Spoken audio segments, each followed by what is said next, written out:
Klamoks is an antibiotic containing amoxicillin and clavulanic acid.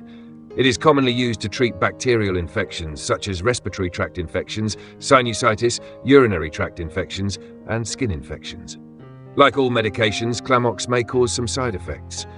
Now let's look at what these side effects are and how they can be managed. Common side effects. Frequent side effects of Klamoks include nausea, vomiting, and diarrhea. If you experience these, try taking the medication with food, as this can help reduce stomach discomfort. Additionally, mild skin rashes or itching may occur. In such cases, you can use a moisturizer or take an antihistamine recommended by your doctor. Rare but serious side effects. In some cases, serious side effects may occur. For example, swelling of the face or difficulty breathing could indicate a severe allergic reaction called anaphylaxis.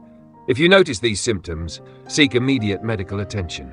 Other signs, such as yellowing of the skin, dark urine, indicating potential liver issues, or severe and bloody diarrhea, indicating intestinal problems, require you to stop using the medication and consult your doctor promptly.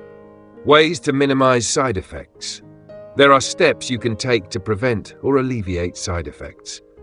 For instance, you might consider taking probiotics while using antibiotics. Probiotics can help maintain the balance of your gut flora.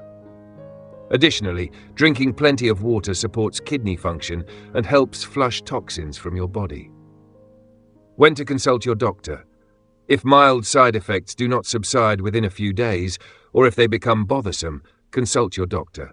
It is especially important to be cautious if you are pregnant, breastfeeding, or taking other medications while using Klamoks.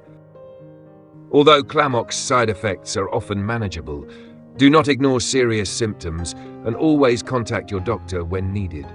Remember, antibiotic treatment should always be taken as prescribed by your doctor and for the recommended duration. Thank you for watching my video. If you found it helpful, don't forget to like and subscribe. See you in the next video. Take care.